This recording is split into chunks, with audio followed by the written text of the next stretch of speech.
Hello everyone, my name is Maria Khan. So in this video we are going to begin with the Tempest, the further explanation of Tempest. And for the previous videos, go in the description box and check out the link of that. And please subscribe and like my video. So let's begin the video.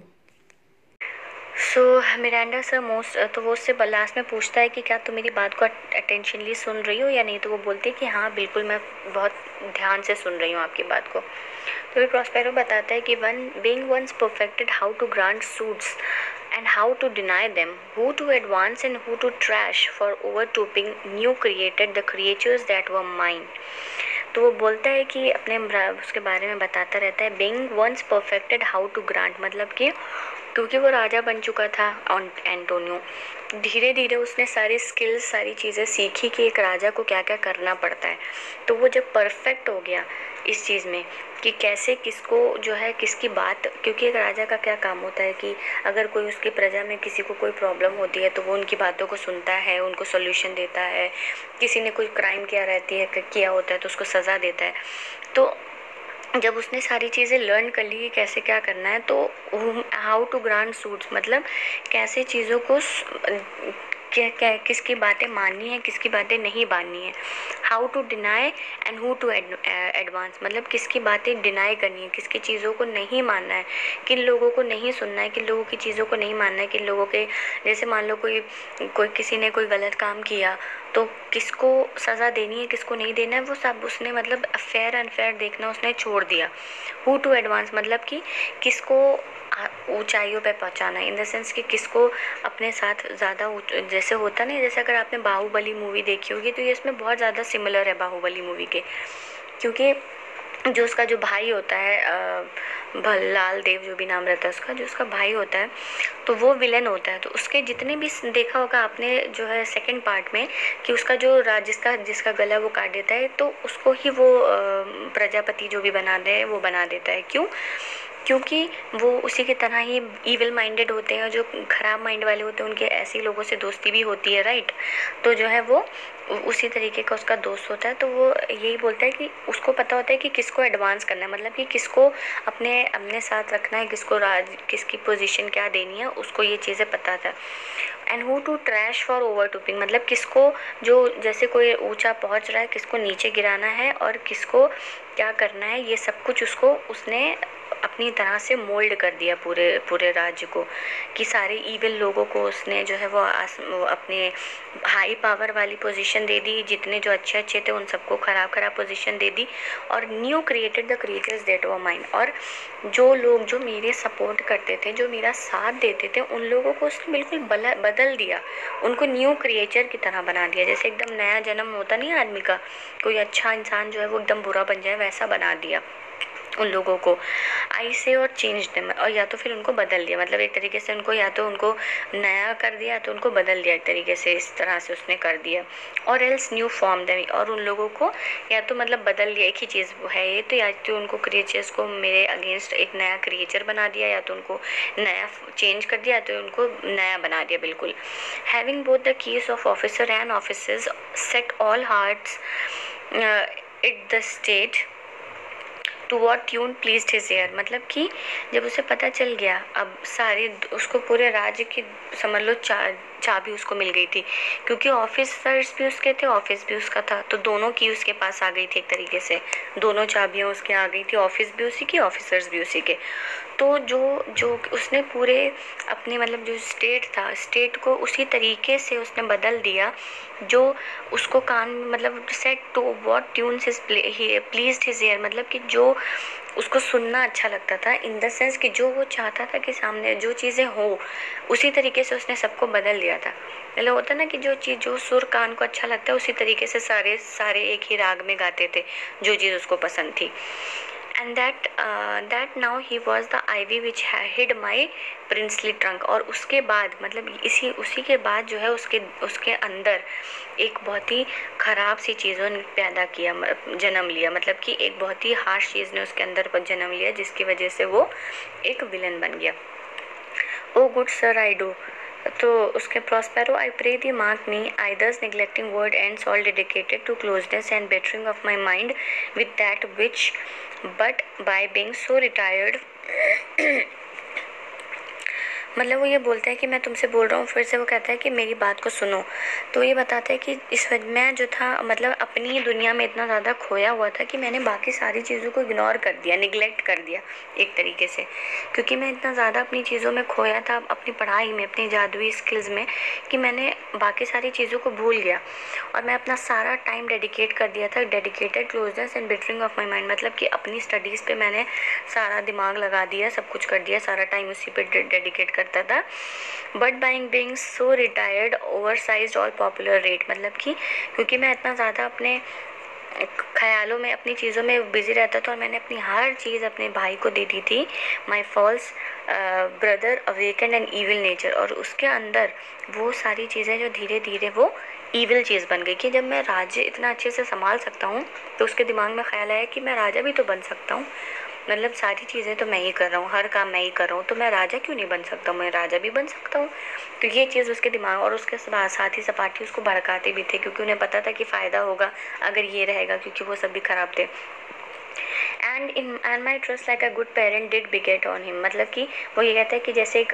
Parents होते हैं वो अपने बच्चों के ऊपर एकदम भरोसा करते हैं ना, ट्रस्ट रहता है, उसी तरीके से मेरा भी उसके ऊपर ट्रस्ट था, लेकिन उसने मुझे धोखा दिया। और फॉल्सहुड इन इट्स कॉन्ट्ररी, मतलब उसके बिल्कुल उल्टा ऑपोजिट हुआ। जैसे कि पेरेंट को लोग सपोर्ट करते हैं, उनके बच्चे सहारा देते हैं, भरोसा देते हैं, भरोसे के बदले भरोसे, उसने उसका कॉन्ट्ररी, उसका उल्टा किया और मेरे ट्रस्ट को उसने तोड़ दिया, और इतना बुरी तरीके से तोड़ा जिसकी कोई लिमिट नहीं थी, मतलब इतने बुरी तरीके से मेरे ट्रस्ट को धज्जिया कर दिया। और यही नहीं, उसने ये भी बोला, with what my revenue yielded but what my power might else extract like no one have truth by telling it, यानी कि उसने ये बोला कि अपनी चीज़ को, जो मतलब जो उसके दिमाग में जो फॉल्स चीज़ थी वो,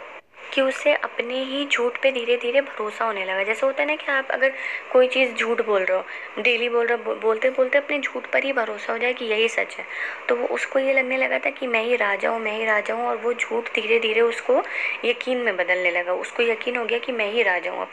अपनी चीज़ को उसने इतना ज़्यादा, उस चीज़ को, फॉल्स को अपने यकीन में बदल गया कि उसे यही लगने लगा कि अब मैं ही राजा हूँ और मैं यहाँ की जो है सारी चीज़ों को ओवर पावर कर सकता हूँ। उसी की वजह से एक एम्बिशियस, यानी कि उसके दिमाग में एक बहुत ही ख़राब थॉट ने जन्म लिया। फिर वो उसे बोलता है कि क्या तुम मेरी बात को सुन रही हो। वो बोलता है, वो कहती है कि मिरांडा कहती है कि आपकी कहानी ऐसी है कि कोई बहरा इंसान भी हो ना, उसके वो भी सुन सकता है, उसके भी कान ठीक हो जाए। तो फिर वो बोलता है कि to have no screen between this part he played and he played for it, मतलब कि ये बोलता है कि, तो ये बोलता है कि वो, उसको ये लगता है कि अब वो मिलान जो था उसको अपने पावर में कर लेगा, ओवर पावर में कर लेगा। और वो अपने आप को बोलता है कि मैं इतना ज़्यादा मतलब बेवकूफ़ था जो अपनी लाइब्रेरी में ही अपना पूरा टाइम जो है, अपनी लाइब्रेरी को ही मैंने अपना जो है वो राज्य समझ लिया था, उसी में पूरा टाइम निकालता रहता था। और ये सारी जो रॉयल्टीज़ थी वो सब मेरे लिए बिल्कुल इनकेपेबल लगने लगी थी मेरी बुक्स के सामने, मुझे कोई चीज़ की लग्जरी का कोई लालच ही नहीं लगता था। फिर वो ये बताता है कि जो किंग ऑफ नेपल्स था यानी कि एलोंसो, उसने उसके साथ जो, क्योंकि वो हमेशा से मिलान के दुश्मन रहे हैं, उसने उनके साथ हाथ मिला लिया और उनको एक क्या किया, उनको एनुअल ट्रिब्यूट के लिए लालच दी कि मैं तुमको ये हर साल जो है कुछ इनाम में कुछ चीज़ें दूंगा, हर साल इतना पैसा दूंगा। उसको कहीं कहीं का बोलता है कि मैं तुम्हें यहाँ का राज्य दे दूंगा और उसके बदले तुम्हें क्या करना पड़ेगा, तुम्हें मेरा एक काम करना पड़ेगा। यानी कि वो एक प्लानिंग करता है अगेंस्ट प्रॉस्पेरो, क्योंकि उसको इतना भड़का दिया जाता है, तो वो एक प्लान करता है कि उसके अगेंस्ट उसको क्या करना है। तो ये उसको ये बोलता है कि मैं तुम्हें ये चीज़ें दूंगा, उसके बदले तुम्हें मेरा काम करना पड़ेगा, जो मैं प्लान बनाता हूँ वो करना पड़ेगा, और जो यहाँ का राजा है यानी कि मेरा भाई, उसको मारना पड़ेगा। द मोस्ट इग्नोबल स्टूपिंग, यानी कि बहुत ही घटिया दिमाग में उसके ख्याल आया, और उसने एक अपने दुश्मनों को, हमारे जो मिलान के जो दुश्मन थे उनके साथ वो मिला और उनको कुछ कुछ प्राइज़ दी, लालच दी कि तुम हमारी मदद करो तो हम तुम्हें इतना चीज़ देंगे और तुम्हें इस शहर में राज्य भी बना देंगे, तो तुम जो है वो लोग जो रहते हैं लालच में आके, और वो तो हमेशा से दुश्मन होते हैं, उनको तो भलाई होती है कि हाँ चलो हम मिलान के साथ मिल जाएंगे। और क्योंकि प्रॉस्पेरो एक बहुत ही अच्छा इंसान और अच्छा राजा रहता है, तो वो हमेशा सही का साथ देता है, जो सही होता है उसी का साथ देता है। और ये जो रहता है ये एकदम अलग होते हैं, अलोंसो रहते हैं, ये लोग विलन टाइप के होते हैं। तो ये जाहिर सी बात है, जो एक सेम माइंडेड जो होते हैं उनके थॉट्स मिलते रहते हैं। तो एंटोनियो जो होता है वो भी बहुत ही ख़राब माइंड का होता है, तो इन दोनों की काम के थॉट्स मिलते हैं और वो भी लालच में आ जाता है और वो मान जाता है कि ठीक है मैं उसको मारने के लिए तैयार हो जाऊँगा। ओके, तो मिरांडा जो है वो कहती है कि जब उसको बताता है कि मतलब ऐसा ऐसा उसके भाई ने, छोटे भाई ने, जिसको वो मतलब एक जैसे माँ बाप अपने बच्चों पर ट्रस्ट करते हैं उस तरीके से वो उसके ऊपर ट्रस्ट करता था, और उसने क्या किया उसके साथ। तो मिरांडा बहुत मतलब अपसेट होती है, कहती है कि बहुत बुरा हुआ। फिर प्रॉस्पेरो जो है वो कहता है कि अब तुम बताओ, इस कंडीशन को सुन के तुम्हें ऐसा लगता है कि कोई भाई इस तरह की हरकत अपने बड़े भाई के साथ कर सकता है? मतलब जो उसने मेरे साथ किया, तुम्हें लगता है कि क्या कोई भाई इस तरह की हरकत दूसरे भाई के साथ कर सकता है? तुम बताओ इस चीज़ को सोच के। तो ये कहती है कि मतलब अगर मैं अपने चाचा के लिए मतलब चाचा के लिए अगर बुरा बोलूँगी तो ये मैं एक तरीके से सिन करूँगी, मतलब मैं गुनाह कर दूँगी, क्योंकि उनके लिए मतलब मैं अपनी ग्रैंड मदर यानी कि अपनी दादी के लिए एक तरीके से मैं उनको बुरा बोलूँगी कि उनके कोख से इस तरह का जो है बेटा पैदा हुआ, तो एक तरीके से मैं उनको मतलब कुछ गंदा बोलूँगी। तो मैं इसलिए इस बारे में कुछ नहीं बोल सकती, क्योंकि good wombs have borne bad sons, मतलब कि वो इतनी अच्छी औरत थी मेरी ग्रैंड मदर जो थी, आप क्या बताते हो कि आपकी माँ थी, वो इतनी, उनकी वजह से आप हो और आपकी वजह से मैं हूँ, तो मैं उनके बारे में, उनके वूम को मतलब कि उनकी कोख को बुरा नहीं बोल सकती, क्योंकि उनके ही पेट से तो वो पैदा हुआ है एंटोनियो भी। तो वही वो कहती है कि मैं आपकी मतलब ग्रैंड मदर को कुछ नहीं कह सकती, क्योंकि अगर मैंने कुछ उल्टा सीधा बोला तो एक तरीके से वो मेरे लिए मतलब एक सिन होगा, मैं एक गुनाह करूँगी अगर मैं कुछ बोलूँगी तो। फिर प्रॉस्पेरो बताता है कि अब क्या कंडीशन थी, तो वो बताता है कि जो किंग ऑफ नेपल्स था तो वो तो मेरा दुश्मन था, यानी कि अलोंसो जो था वो मेरा दुश्मन था, वो बिल्कुल भी मुझे पसंद नहीं करता था, तो हमेशा मेरी एनिमी थी। तो क्या उसने क्या किया, जब उसे पता चला कि हाँ मतलब मुझे मारने की प्लानिंग हो रही है, तो वो उसने साथ दिया एंटोनियो का, वो तो बहुत खुश हुआ। और हार्कन माई ब्रदर्स सूट, मतलब कि उसको अच्छा लगा कि हाँ जो उस एंटोनियो ने उसको वादा किया था कि मतलब तुमको होमेज देंगे हर साल और कुछ इनाम देंगे और कहीं का राज भी देंगे, तो उसने बहुत सारी उसको लालच दी, तरीके से घूस दिया उसको, ठीक है। तो वो उसको जब ये सारी चीज़ें बड़ी अच्छी लगी सुन के, तो उसने क्या किया जो है वो ऑब्वियस सी बात है कि वो खुश होगा इस चीज़ से और वो एक्सेप्ट करेगा कि ठीक है मैं जो है उसको मारने में तुम्हारी मदद करूँगा। तो वो जो है मतलब प्रॉस्पेरो का दुश्मन था, वही वो बताता है कि वो मेरा बहुत बड़ा दुश्मन था। तो उसको जब ये चीज़ मतलब मिला कि एक तो मैं मारा जाऊँगा और दूसरी चीज़ ये कि उसके बदले में उसको इतना सारा ट्रिब्यूट मिलेगा एक तरीके से, मतलब और इतने सारी चीज़ें, इतना सारा प्रेजेंट मिलेगा, तो कोई भी दुश्मन होगा वो इस चीज़ के लिए तैयार हो जाएगा। तो वो क्या किया उसने जो है उसके साथ मिल के अपने मतलब मेरे भाई के साथ मिल के जो है मुझे और तुम्हें मतलब हम दोनों को हमारे राज्य से मेरे ड्यूकडम से निकालने का प्लान बनाया, एक बहुत ही बुरी साजिश रची मेरे खिलाफ। फिर where on a treacherous army lead, मतलब वो दोनों मिल गए तो उनकी वजह से एक बहुत ही ट्रेचरस मतलब एक धोखेबाज आर्मी बन गई। मतलब कि वो सारे के सारे तो गंदे लोग थे ना, सबके सब जो है सबकी थिंकिंग खराब थी, सबकी सोच गंदी थी, सबका मतलब जो सबका पर्पस था वो बहुत ही गंदा था। तो एक तरीके से एक बहुत ही गंदी आर्मी, ट्रेचरस धोखेबाज टाइप की आर्मी जो है वो बन गई। तो उन्होंने एक प्लान बनाया। तो उन्होंने क्या प्लान बनाया वो बताते हैं कि 1 मिडनाइट यानी कि एक रात को उन दोनों ने अपने पर्पस को एग्जिबिट करने के लिए, मतलब कि उस पर्पस को जो है वो पूरा कंप्लीट करने के लिए उन्होंने क्या किया, उन्होंने एक रात को उन्होंने गेट्स ऑफ मिलान, मतलब कि मिलान हमारे राज्य का जो दरवाज़ा था उसको खोल दिया पूरा, ठीक है, रात के टाइम पे जब सब सो रहे होते हैं। तो उसने वो रात के टाइम पे दरवाज़ा खोला और उसकी जो आर्मी की मतलब जो उसके जो लोग थे वो सारे के सारे मेरे रूम में आए और मुझे और तुम्हें me and thy crying self, हम दोनों को वहाँ से खींच के तब भगा के लेके चले गए। ठीक है। तो वो बताता है कि कैसे हम लोग यहाँ पे पहुँचे। तो ये बताता है कि उसने और एंटोनियो ने और एलोंसो ने और उसके भाई सेबेस्टियन ने मिल के एक बहुत ही गंदा प्लान इंट्रीग किया।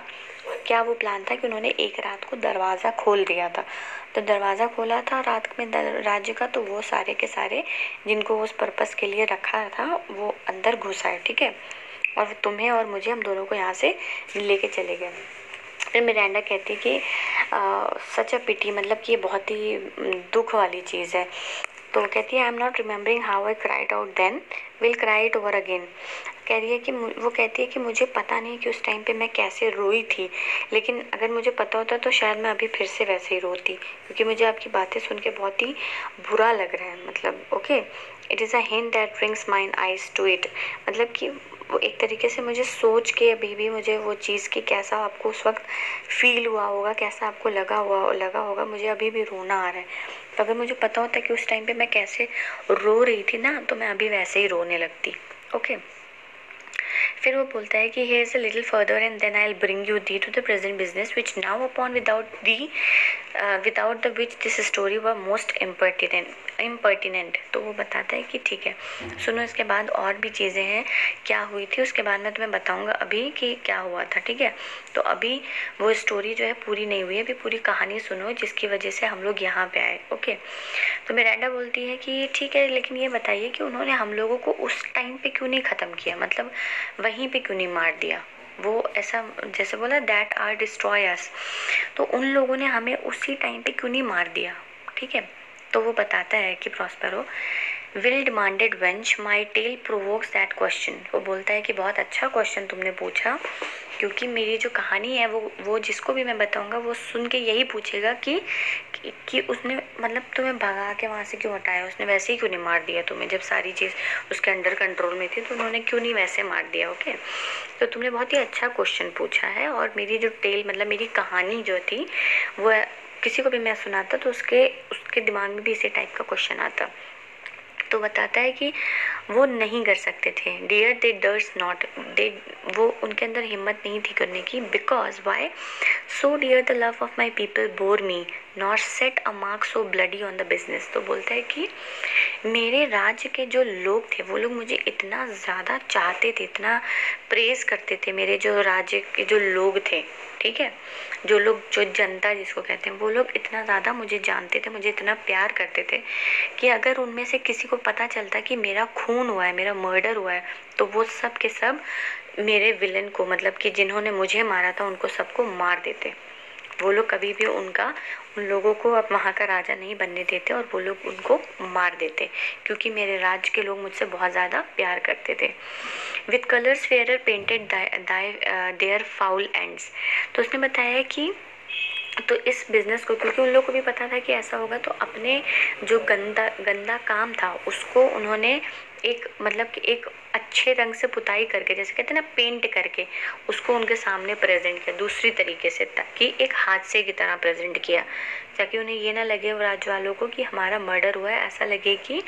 हमारे साथ एक हादसा हुआ, मेरे साथ एक हादसा हुआ और मैं उस हादसे में मर गया। तो एक तरीके से मतलब मेरे राज्य के लोगों के साथ उन्होंने धोखा करके और कहानी बना के उनके सामने फाउल एंड यानी कि प्रेजेंट किया, ठीक है। In few they hurried us aboard a bark bore us some leagues to sea where they prepared a rotten carcass of a butt. तो बताते हैं कि उसके बाद में उन्होंने क्या किया, वो लोग हमें वहाँ से लेके चले गए और वहाँ पे हमें एक शिप पे, छोटी सी बोट जो होती है वहाँ पे लेके गए वो लोग हमें, और उसमें तुम्हें और मुझे उन्होंने वहाँ से मतलब एक शिप पे बैठा के और समंदर के बीच में बिल्कुल ले जाके वहाँ पे एक छोटी सी टूटी सी बोट थी, उसमें हम दोनों को वहाँ पे उन्होंने रख दिया।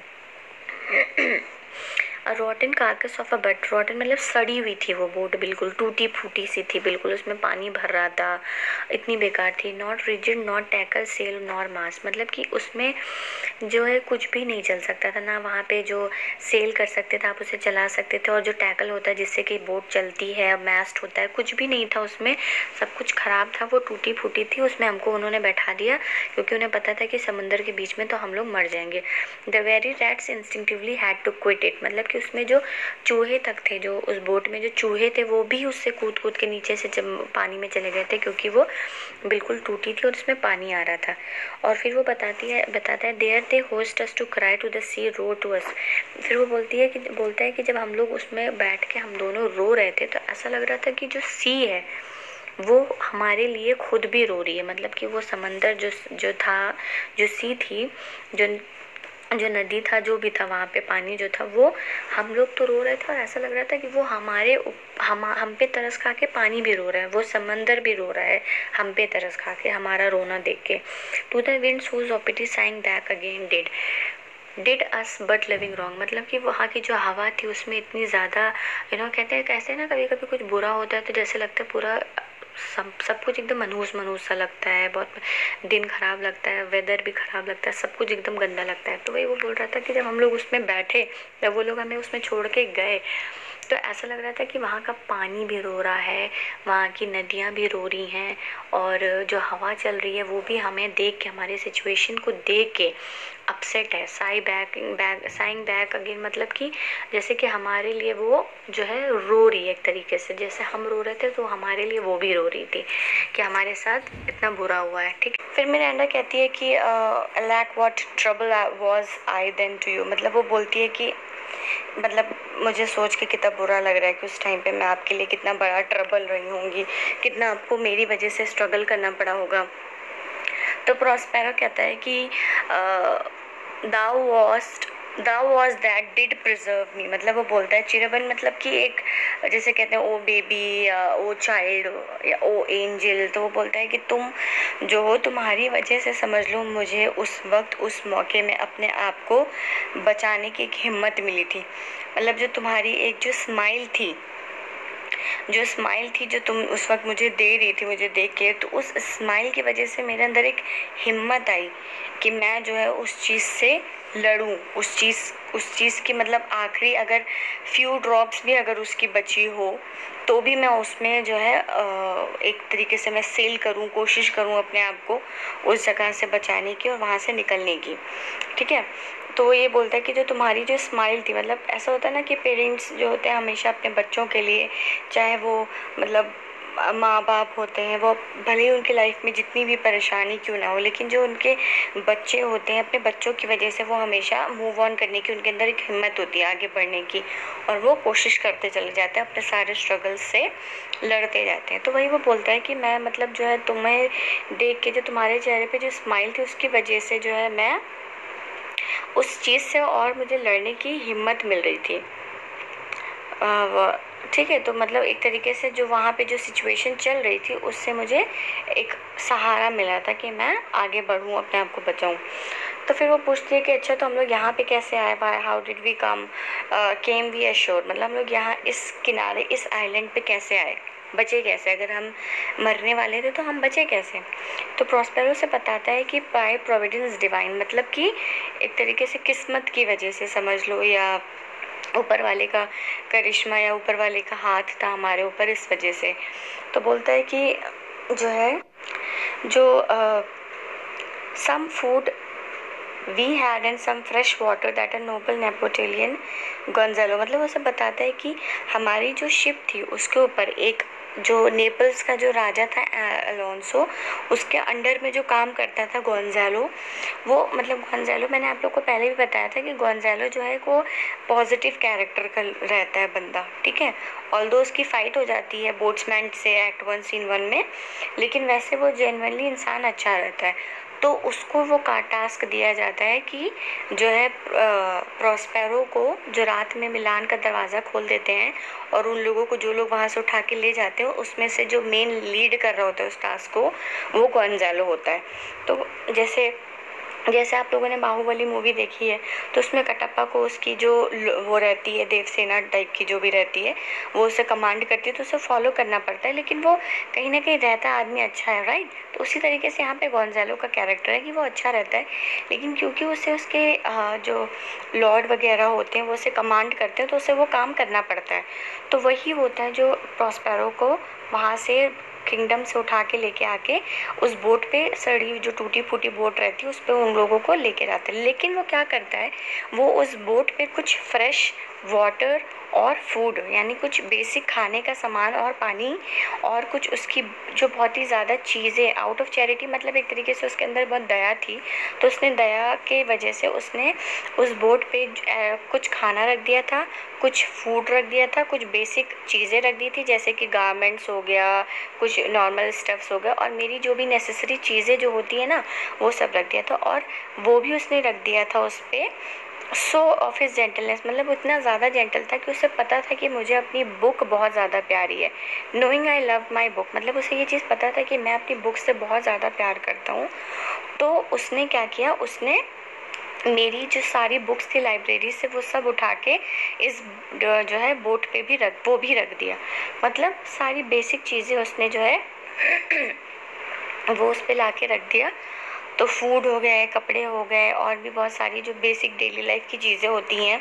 वाटर, लिनेंस, ये सारी चीज़ें उसने, कुछ अनाज वनाज सब कुछ रख दिया। साथ ही साथ जो उसकी बुक्स जो कि उसके लिए बहुत ही ज़्यादा डियर थी, जिसकी वजह से आई प्राइज अबव माई ड्यूटम, मतलब कि जिन बुक्स को उसने अपने राज्य से, अपने ताज से ज़्यादा वैल्यू दी थी, क्योंकि उसने क्या किया था, उसने अपना सारी रिस्पॉन्सिबिलिटी जो है वो उसको दे दी थी ना, अपने भाई को, एंटोनियो को, क्योंकि उसे वो पढ़ना था इस वजह से। तो वही वो बोलता है कि वो जो बुक्स जो कि मुझे लिए इतनी ज़्यादा डियर और नियर थी, जिसको मैंने अपने ड्यूकडम से भी ज़्यादा अहमियत दी, तो वो इंसान इतना भला था कि उसने वो सारी बुक्स भी इस बोट पे लाके रख दिया। तो कहीं और तुम भी मेरे साथ थी तो मुझे एक तरीके से हिम्मत मिली कि मैं बच सकूं। तो खाना पीना था तो किसी तरीके से हम लोग जो है बचा के यहाँ पे इस आइलैंड पे पहुँच गए, ठीक है।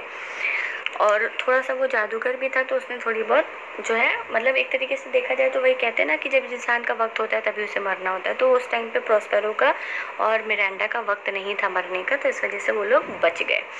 तो वो बोलती है कि काश मैं उस इंसान को, उस भले इंसान को कभी देख पाऊंगी या नहीं देख पाऊंगी जिसने हमारी मदद की थी।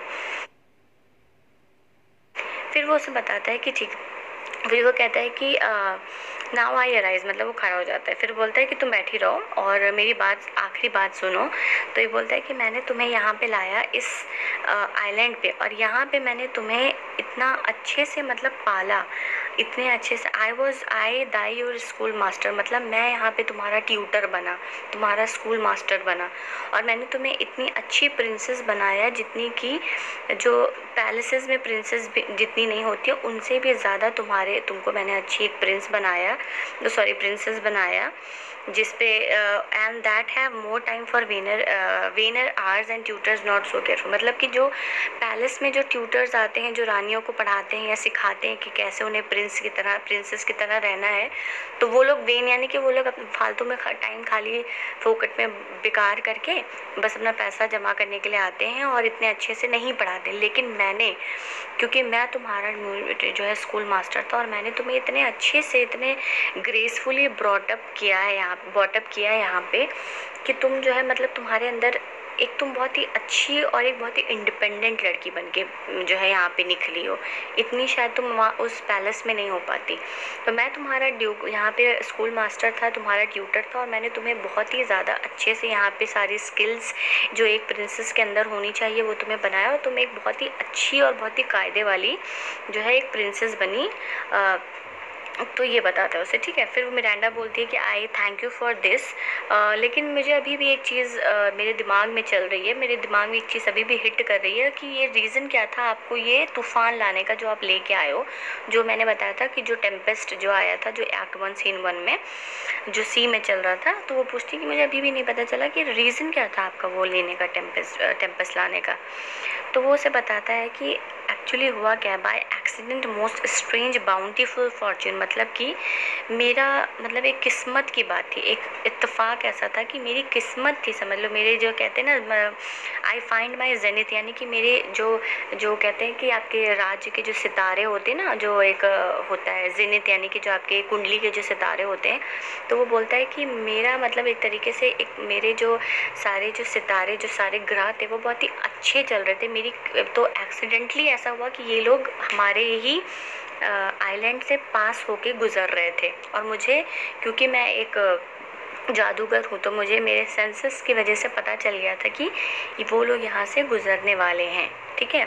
तो वही वो बोलता है कि मेरे मतलब मैं यही बोलूँगा कि मेरी कुंडली बहुत ही मतलब मेरी लक एक तरीके से, मेरा जो स्टार जो कहते हैं ना कि आपका जो सितारा होता है वो स्टार बहुत ही ज़्यादा पीक पे उस टाइम पे था कि इत्तेफाक ऐसा हुआ कि मतलब इतने सालों बाद, ऑलमोस्ट 12-13 साल बाद वो लोग यहाँ से जो है गुज़र रहे हैं और मुझे मौका मिला कि मैं उनसे अपनी चीज़ों का बदला ले सकूं। तो वो लोग यहाँ से गुज़र रहे हैं, तो मैंने इस वजह से यहाँ पे ये नकली तूफ़ान जो है वो मैं लेके आया हूँ, बट किसी को कोई ख़तरा, किसी को कोई नुकसान नहीं हुआ है। फिर वो बोलता है कि अब तुम यहाँ पे see now here see is more question, मतलब अब तुम बस करो, तुम्हारे जितने क्वेश्चन थे वो हो गए हैं। Thou art inclined to sleep. तो वो उससे स्टार्टिंग मैंने बताया था ना कि वो उसका कोट ले लेता है उससे, और उस कोट में वो जादू डाल देता है कि जब वो क्वेश्चन आप पूछ ले देगा, तो जब वो उसको देता है तो वो कहता है कि तुम अब सो जाओ। तो वो जब उसको मतलब जादू उसके ऊपर होता है, वो नींद में आ जाती है और वो सो जाती है, ठीक है। Miranda sleeps, come away servant come away, I am ready now, approach my Ariel come away. तो वो सो जाती है वहाँ पे। फिर वो जो है अब बुलाता है किसको, प्रॉस्पेरो जो है वो बुलाता है अब एरियल को। एरियल वही है जिसने अपनी जादू से, एरियल इस प्ले में, इस ड्रामा में एक बहुत ही अच्छी स्पिरिट है। मतलब स्पिरिट्स बहुत सारी इसमें हैं, 2 तरीके की स्पिरिट सिखाई गई है, स्पिरिट सिखाई गई है। कैलिबैन जो कि बहुत ही क्रूअल, बहुत ही बदतमीज़ टाइप का एक स्पिरिट रहता है, और एक एरियल दिखाया गया है जो कि बहुत ही अच्छा स्पिरिट रहता है। एरियल की कहानी क्या है ये मैं आपको नेक्स्ट चैप्टर में बताऊंगी, और एरियल क्यों उसका कमांड मानता है ये भी मैं आपको नेक्स्ट कहानी में बताऊंगी, नेक्स्ट चैप्टर में बताऊंगी। तो जो है वो उसको बुलाता है कि अब तुम यहाँ पे आओ। तो मिरांडा तो सो जाती है, फिर वो एरियल को बुलाता है कि तुम अब आओ, माई सर्वेंट। वो उससे सर्वेंट बोलता है कि अब तुम यहाँ पे आओ और मुझे बताओ कि वहाँ पे क्या हुआ था। तो जैसे कि मैंने आपको बताया था कि एक्ट 1 सीन 2 जो है वो शेक्सपियर का सबसे लंबा, सबसे लेंदी सीन रहा है किसी भी ड्रामा से। मतलब इतना लंबा एक्ट जो है, सीन किसी भी शेक्सपियर के प्ले में या ड्रामा में नहीं हुआ है जितना इस टेम्पेस्ट का एक्ट 1 सीन 2 है। तो इसके बाद अब एरियल बताएगा कि वो उसने क्या किया टेम्पेस्ट में, टेम्पेस्ट ला के वहाँ पे कैसे क्या सीन था जब उसने वो तूफान लेके आया, तो बोट पे क्या सीन था, वो ये सब कुछ बताएगा। So thank you so much everyone for listening the video. Please subscribe my video, like my video, and share my video with all of your classmates and friends. And if you have any question or query, please ask me in the comments below. Thank you so much. Bye.